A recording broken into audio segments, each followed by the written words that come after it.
Welcome to BirdDogPolitics. I'm BDP. On September 17th of 2026, we may or may not be celebrating the 250th anniversary of Constitution Day, which, as a public school teacher, I'm required to teach a little something every year on September 17th about this vital document. And as an English teacher, I prefer to teach in the form of a story. So, welcome to Mr. Peace class. Hey guys, today's a very important day in America. Today is called Constitution Day. Who's heard of the Constitution? Yeah, it's that old piece of paper with all the cursive writing on it. And why in the world would we have a Constitution Day? What's so great about that piece of paper? Well, the Constitution is all of the rules of our government written down. Some countries don't have their rules written down, and that's a big problem. Let me tell you why. The founding fathers left a country called England, where they were being ruled by a king. And they started noticing some behaviors and some tendencies of the king. The king said, everyone better go to my church and bring your money, because the church collects money from everyone who goes. And some people didn't want to, or some people were busy, or some people forgot. And so after church, the king would send his soldiers to arrest everyone who didn't go to his church. And the people who were arrested had to go in front of the judge. Guess who the judge was? You're right, it was the king. And so if the king was in a good mood, if the king saw one of the prisoners who was arrested and said, he looks like he's straight out of central casting. He's a handsome man. Good-looking family. I like how he looks. He looks like a nice person. Then the king would say, why didn't you go to church? And the people would say, we were sick, or we don't believe in your church, or we had to work. And if the king was in a good mood, the king would say, okay, pay me money. Make sure you go to church next Sunday. And if somebody came up and the king determined that they were a member of the great unwashed, not from central casting, fat, ugly, pimples, big belly, smell bad, the king would say, go back to jail, or off with his head. I don't know if the king really said that or not, but I think maybe in a movie I saw that. So the founding fathers didn't like the way the king was behaving. They didn't want to have to go to his church. They didn't want to have to pay his church money. And it wasn't just the founding fathers. There were lots of people who had a problem with the king. And those people would say, the king is wrong. The king shouldn't force us to go to church. And so the king made a rule. No one's allowed to say bad things about the king. If you say bad things about the king, you go to jail. And the people started protesting that. There'd be a whole neighborhood full of people that would go to the castle and say, the king is wrong, the king is bad, we shouldn't have to live like this. And so the king made a new rule. No protesting against the king. Anyone who protests goes to jail. And the same thing. Once you were in jail, the king decided how long. The king decided what crime you had committed and what your punishment would be. And then some newspaper reporters decided to write, and they would write down, the king is wrong, the king is being unfair. We should have fair rules in this country. And the king said, newspapers that write things like that are illegal. Any newspaper reporter who writes that the king is bad or the king is unfair goes to jail. So that's what he did.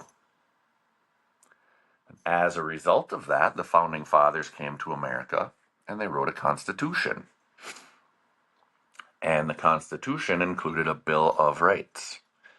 And in the First Amendment, it said, in America, we will have freedom of religion. The president can't tell you what church to go to. You don't have to go to church, any church at all, if you don't want to. That's totally fine. You have freedom. No rules about your church. And the Founding Fathers said we have freedom of speech. Now, don't get confused. You're not allowed to say those words in this room. This is still a classroom. I'm still a teacher. You're still a student. But freedom of speech means you are completely allowed to say President Musk sucks. I'm sorry, President Trump sucks. And President Trump can't arrest you for that. And before him, you were allowed to say President Biden sucks. Or if Kamala Harris was the president, Kamala Harris would suck. All those things are legal to say because in America we have freedom of speech. And newspapers are allowed to write President Trump sucks. President Trump's plans are terrible. President Trump is doing the wrong thing. Here's the proof. And President Trump can't arrest reporters for writing down the true things that Donald Trump is doing. He might call them fake news. He might say, I never said that. This is fake news. And then the reporters go back to the exact videotape where the exact quote came out of Donald Trump's stupid mouth that made him sound stupid. And they say, here, this isn't fake news. You really said that stupid stuff. And Donald Trump can't arrest them for that. And he can't ban them from the White House press room. That would be illegal. We have freedom of the press here. And then the Founding Fathers said we'll have freedom to protest, freedom to assemble peacefully. And those became the First Amendment. And in England, the king was the king for his whole life. And when he died, his son became the king. And if he didn't have a son, well, he always tried to have a son. Always, no matter what. But if he didn't, then his daughter would become the queen, and her husband would become the king, and so on and so on. And the Founding Fathers said, we're not going to have a king. We're going to have a president. And the president can serve for 4 years, and if the people thought he did a great job, then the president can try again for another 4 years. And then that's it. Anything longer than that is a king or a dictator. And we're going to make sure that the president doesn't have all the power that a king would have, because that's too much power for one person. He's not going to be the judge, so that if he's crabby one day, he doesn't send certain people to jail for the rest of their life or tell certain people that they can just pay a little fine. And that's what the king did. So the Founding Fathers said, the president will not be the judge. The president will not make the laws. Did you know the president cannot make any laws at all? Yeah, who knows which branch makes the laws? The legislative branch, right? So we have Congressman Bergman, who lives in Bruce Crossing, or so he says. Yeah, Bruce Crossing is a 4-way stop with one grocery store. I don't know that anyone lives there. But Congressman Bergman flies from the UP to Washington, D.C. to help President Trump do the things that we want done in America. So Congressman Bergman comes back to the UP, and he holds town halls, and he meets with his people, who are called his constituents. And then he goes back to Washington, D.C., and tells President Trump and tells the other congressmen what the people in the UP want. And for 126 days a year, he works in Washington, D.C. for $174,000.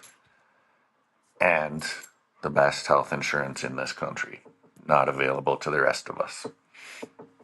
So for 126 days, our congressman works. And the rest of the year is work from home. I think it's about, 239 or 249 vacation days, work from home days. Congressman Bergman doesn't really hold town halls. He has some photo ops at some super friendly businesses. That's very nice for him. He sends out a newsletter, but he doesn't really reply to much else. And he has the nickname Louisiana Jack because a lot of people think he spends his time in Louisiana, not in Bruce Crossing. I've never seen him in my town. But we decided, the founding fathers said, that the president cannot write any laws at all. The legislative branch has to write the laws. Now, the president can go on TV. He's the most famous politician. And he can say, don't the American people want this law? Call your congressman, email your congressman, visit with your congressman and tell him President Trump's idea for a law is the right idea. And we should do what he said. Because he's smart and that's a great idea. And then the legislative branch writes a bill and they vote on it. And if the legislative branch votes yes, then that bill goes to the president, and the president can sign on the yes line, or the president can sign on the no line. If the legislative branch votes no, then that bill is done and it will not become a law. If the president signs his name on the no line, it's called a veto, and the bill does not become a law. But if the legislative branch says yes and the president signs on the yes line, then it goes to the Supreme Court, or it goes to the judicial branch. And the judicial branch gets to look at the new law and compare it to the Constitution and make sure it's okay. And if the Supreme Court says yes, then that means the executive branch, the legislative branch, and the judicial branch all agree that the law is okay and it can become a law. But if any one of those three branches say no, then the bill fails and we have more freedom. We don't have another law. And that's what the American people want, and that's what this country was built on. You are free to do what you would like to do, and nobody else needs to bother you living your free life. And so the Second Amendment to the Constitution said that a well-regulated militia, well-regulated means you're not messed up in the head. I think we might be failing with that one. But a well-regulated militia, the right of citizens to keep and bear arms shall not be infringed. Does not say Armitage rifles for every meth head.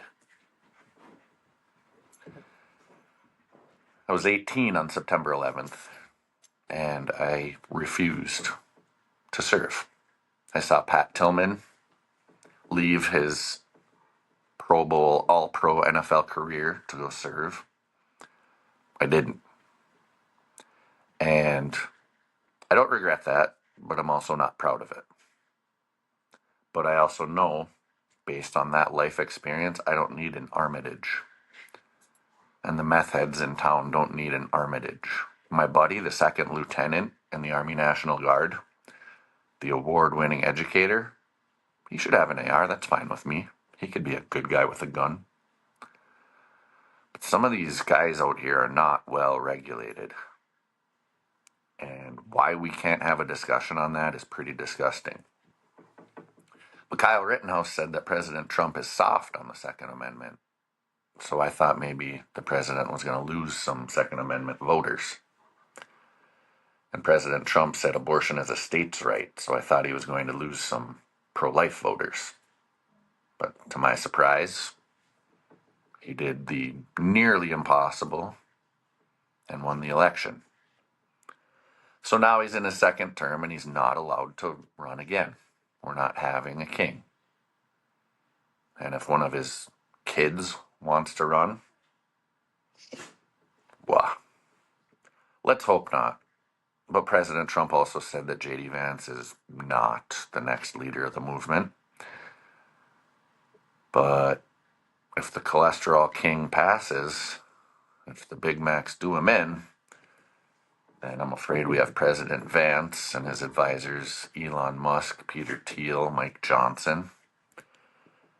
And then Project 2025 can really get underway. The part where content creators get arrested and certain content is now illegal, like it is in some red states where you got to get a VPN to enjoy the content you want to enjoy in this free country. But the president is not a king, and the founding fathers wrote that in to the Constitution. When you get arrested, most of the Bill of Rights is all about you being under arrest. You are innocent until proven guilty. You may have a trial by jury. You may not be tried twice for the same crime. If you are declared innocent by one jury, you cannot be charged with that exact same crime a second time. Now, if you're a criminal and it's crime after crime after crime, first you're looking at inappropriate content, then you're participating in an insurrection. If the president pardons you for the insurrection, you should still probably be in jail for the content you were collecting and sharing. Apparently, that's neither here nor there. But sentencing will be fair. We will not have cruel and unusual punishment. We will have the rule of law. Rich people can go to jail just like poor people. Man, I wish we lived up to that one, because it seems like the rich get away with everything. But all of this got written down. The King of England didn't write his laws down. So the founding fathers said we are absolutely writing down the rules. The president has to be 35 or older, anywhere from 35 to 100. There will not be term limits on congressmen. They can serve forever and ever and ever and ever, even until they're freezing up on stage at the microphone. But it was intended to be this very representative democracy where people got to vote for their elected officials, and those elected officials would care what the people said. And they'd have to follow the laws that are written in the Constitution.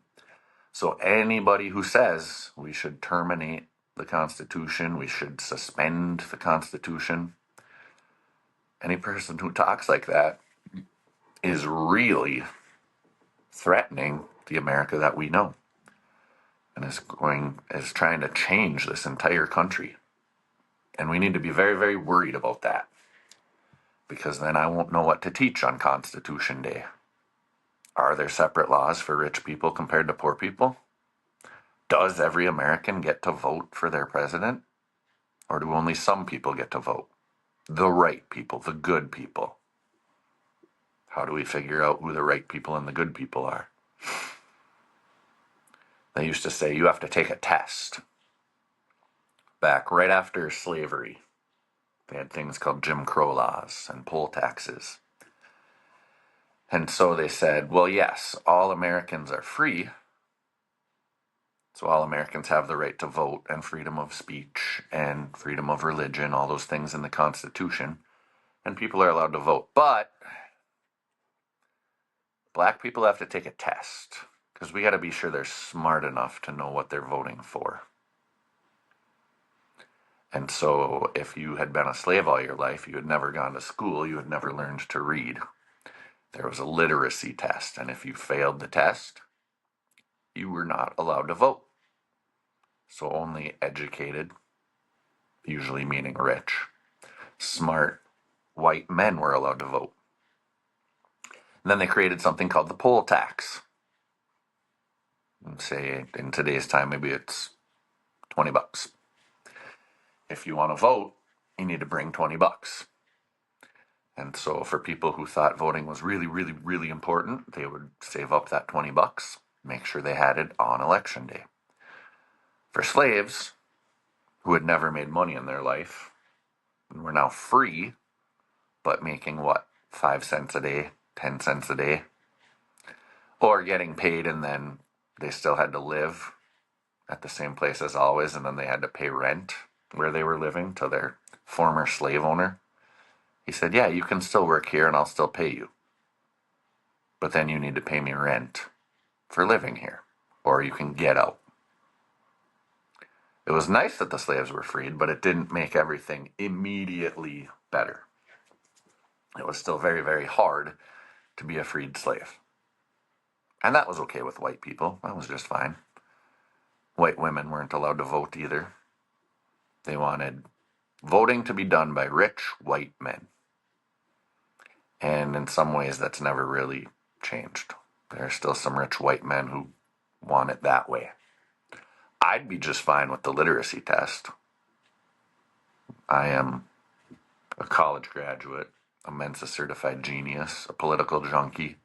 If you put a test in front of me about the politics of the United States, I can get an A+ on that test.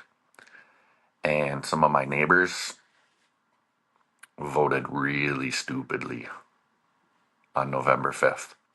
Some of my neighbors got a vote for president of the United States, and they wasted that vote on Leah Thomas's swimming career. Who's Leah Thomas? Yeah, exactly. Your entire vote for president of the United States of America, your only priority was Leah Thomas's swimming career. That's the college trans woman. Super tall. Didn't win many men's swim meets. Was a trans woman. Won many, many women's swim meets. Doesn't seem right. I agree. But holy cow, is that the biggest issue facing this country? We've got greater wealth inequality than ever before. It is harder and harder to get ahead. Retiring with dignity seems very far away. The middle class may or may not exist.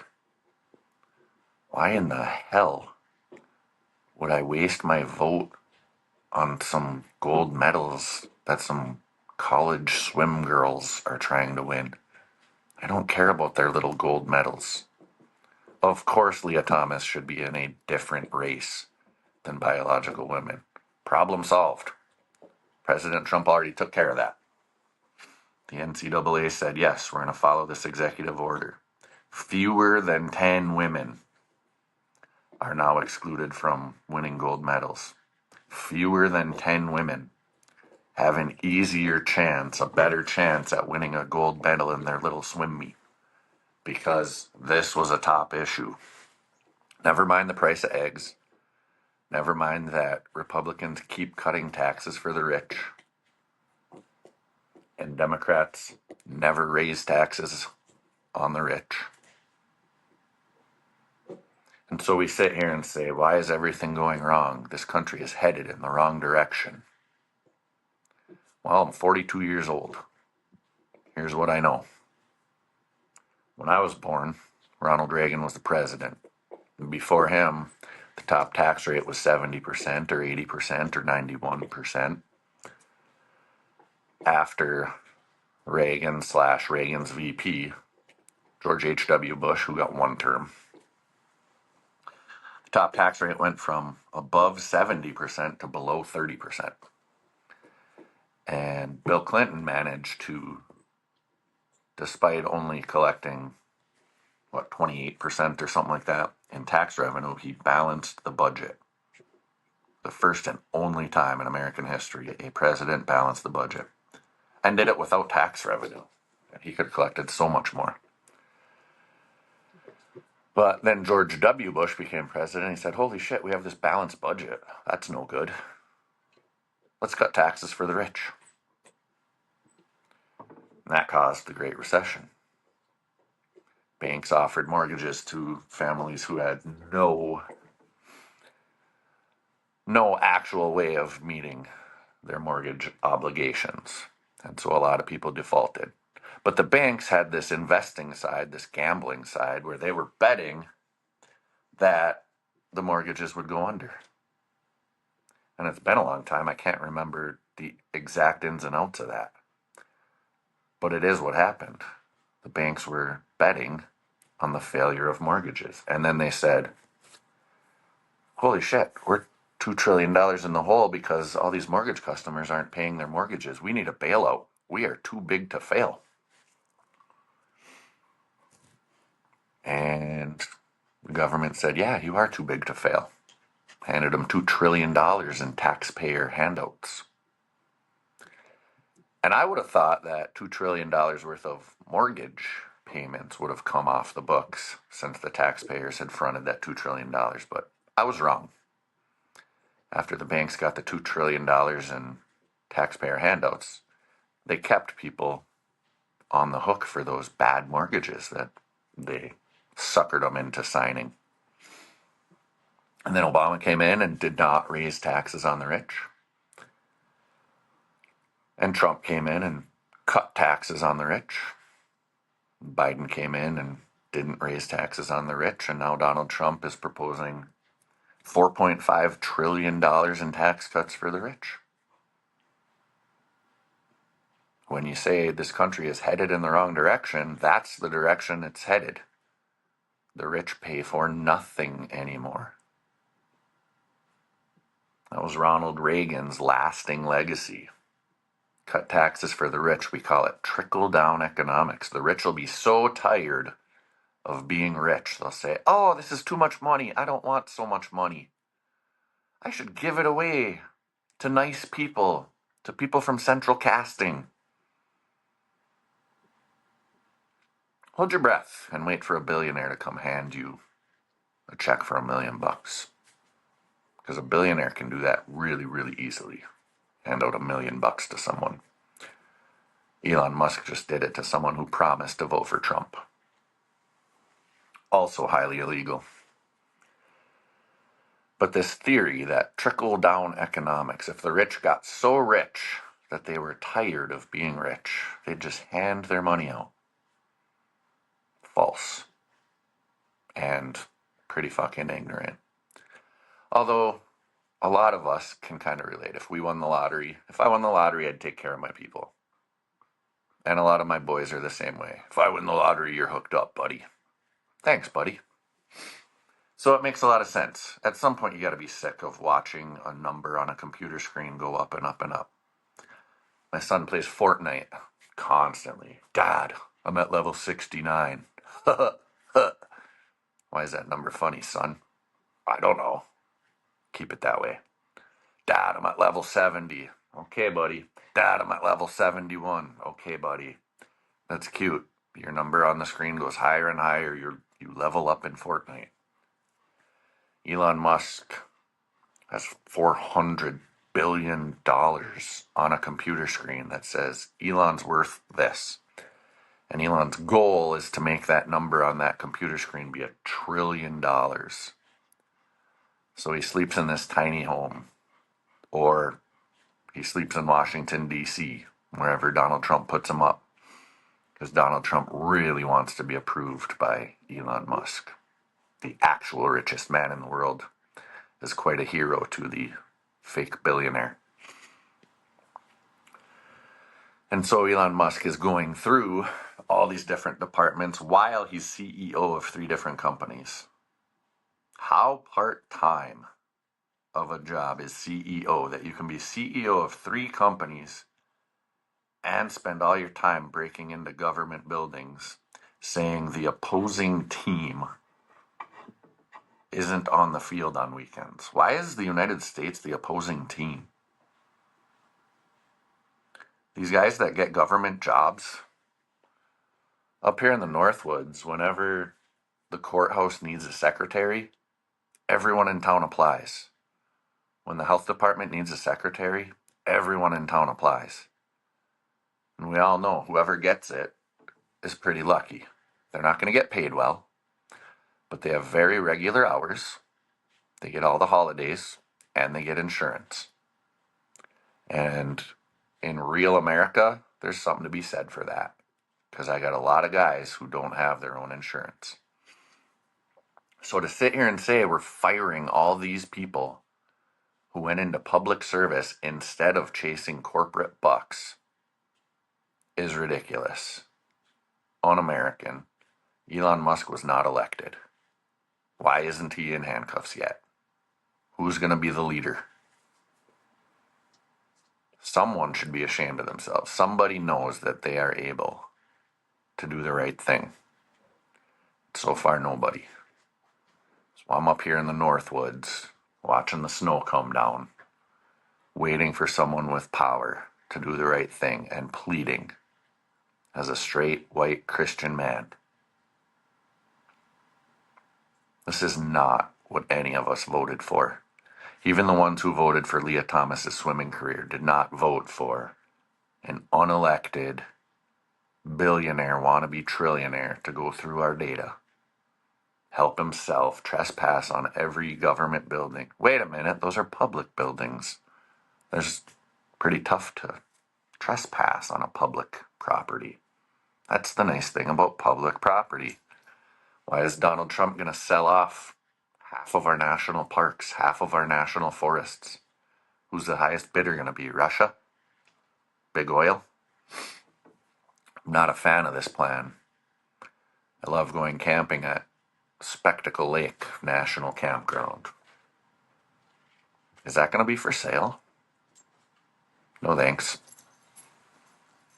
And yeah, of course, does President Trump think that once he sells that he gets to keep the money? Because being president is like being the CEO of a company? It isn't. There are some things that you cannot profit from. They're called public goods and public services. My sister is a social worker at a home for veterans. There's no efficiency in that. There's no profit in that. She makes sure that those members of the greatest generation who served this country admirably receive the benefits they're due from a grateful nation. It's a highly inefficient job. It has to be done by a human being. We don't have AI that's ready for that. We don't have robots that are ready for that. Plus, it gives her something to do all day, every day, instead of just raising my niece and nephew. But they're at school anyway. We need public servants. And I happen to respect public servants. I know some would say, what's in it for them? They could have made so much more money. I don't think that way. I find myself to be more of a Christian, even though there's freedom of religion in this country. Some people say, I don't ask God for forgiveness. Not me. I'm a Christian. And I'm a proud American patriot. I do love this country, but I think it should do more for the good people who live here. And I do love this Constitution. And I'll be damned if I stand by while some wannabe dictator, according to General Milley, someone actually qualified for the Joint Chiefs. Speaking of DEI, Donald Trump had to write a special waiver for his chairman of the Joint Chiefs of Staff because he found someone so unqualified, didn't earn it, that President Trump had to sign a specific waiver saying, even though this guy's unqualified, I really want him. Here's his waiver. You know what his qualifications are? Apparently he said, President Trump, I will kill for you. And President Trump said, you're in.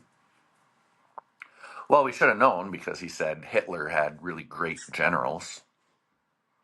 He was jealous of the military that Hitler led because they were completely on his side. That's not true. Some of them tried to kill Hitler. Some of them plotted to. But Raisin Cain said he would kill for Donald Trump, and Donald Trump said, you're my guy. And Major Hegseth said, I'll quit being an alcoholic if I can be sec def. Is a major real high ranking in the military, or is Pete Hegseth that didn't earn it higher? Good-looking white guy, straight out of Central Casting, TV show performer. I fought my own battle with alcoholism, and I defeated it the weekend after July 4th. I'd read a book 3 times over, and it said, you will get sober when you hit rock bottom. And I did. And I've been sober since July. I don't see how getting the greatest promotion of your life being can't say earning, receiving a spot in the president's cabinet is not hitting rock bottom. I don't see Major Hegseth cutting the drinking anytime soon. And what kind of jerk gets a public letter about what a piece of shit he is from his mom? That's not good. But this cabinet is supposed to be the experts that guide the president to do the right thing. And again, the king didn't have a cabinet. The king did whatever he wanted unilaterally. So if we don't have a cabinet, if we don't have a legislative branch or a judicial branch to check executive power, Congress has already declared that it's going to be useless. Nobody's going to stand up. The Supreme Court has been compromised for a while now. They said that any presidential act is now legal, period. Send in SEAL Team 6 to murder your political rival. Well, if it's an official act, it is legal. Wrong. But Donald Trump now has the judiciary. He has a cabinet that is completely loyal and will not stand. He has a legislative branch completely beholden to him. Very little of an opposition party. The American people said, we want Republicans in charge. Liberals, get the hell out of the way. I thought it meant that we were going to get Trump care. But I would assume President Musk doesn't want Trump care. That's not good for his bottom line. But I remember in 2017 when Donald Trump met with the Australian Prime Minister and he said, Australia's got great health care. Maybe someday America will have great health care, even better than Australian health care. And I thought, hell yeah, Mr. President, that's the spirit. Trump care. It's like Australian health care, but better. Covers more Americans, covers all Americans, none of the illegals. It's the only health care that hospitals will accept. But either his mind went or President Musk told him no chance, because during the debate he said he had concepts of a plan. And even over the summer, he said he could improve Medicare to make it more accessible, or Medicaid, one of those. Obviously, that was a lie because we're probably going to lose that. Social Security's at risk. They found 150 years ago, people born 150, no. If they didn't have information, they punched in a year 150 years ago, just as a default to show they are long gone. We don't know when they were gone, but they are long gone. And the idiots say, they're paying Social Security to 150-year-olds. Are you serious? Come on.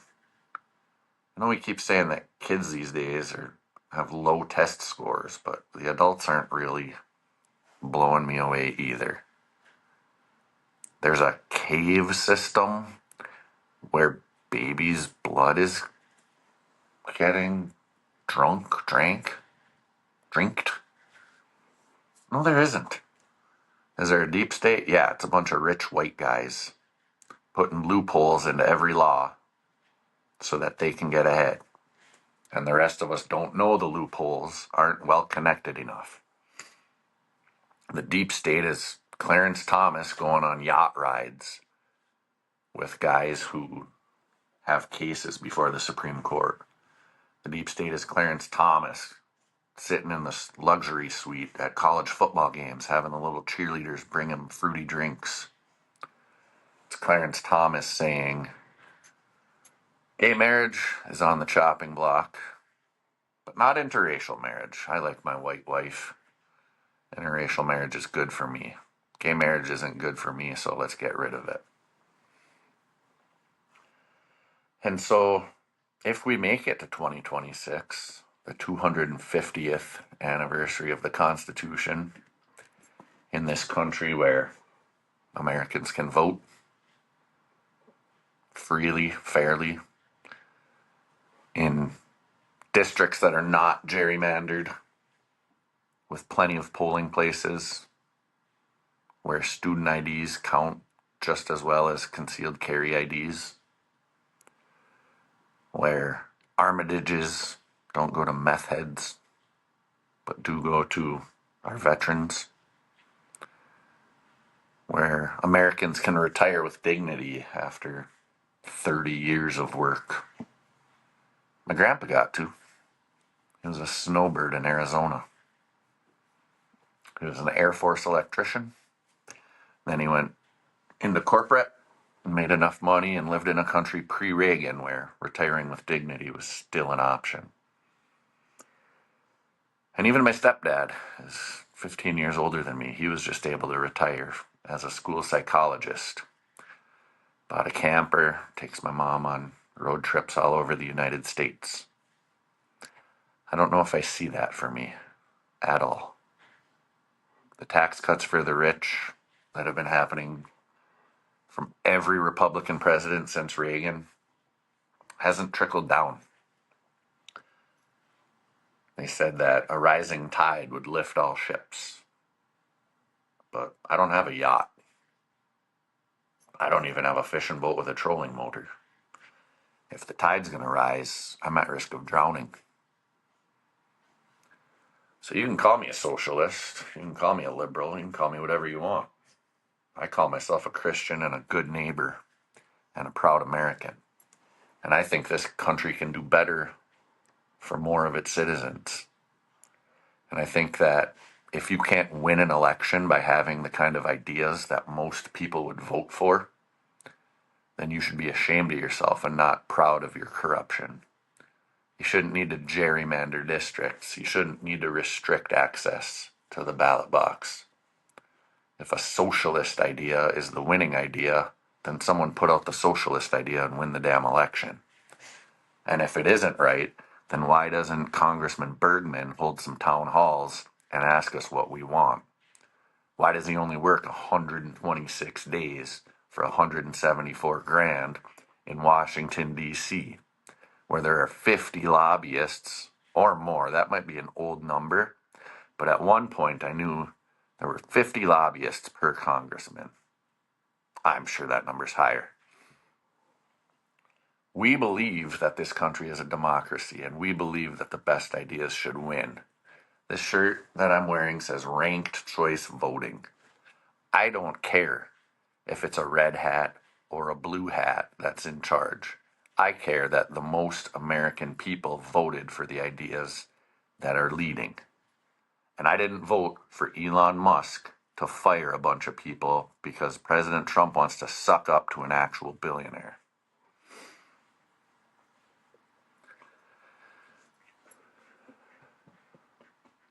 We've got a lot of work to do, and I'm ready to get started. For the next 2 years, Republicans are going to do exactly what Republicans want to do. And I'm very afraid that Donald Trump is going to run for a third term in defiance of the Constitution. Conservatives are going to allow him to, and Democrats aren't going to figure out a way, since he's already controlling the FBI for his personal profit. He's now controlling the military. He's got the judiciary, and he's restricting access by the media. It took Hitler 53 days to destroy democracy, and we're on day 27. This is Bird Dog Politics. I'm BDP.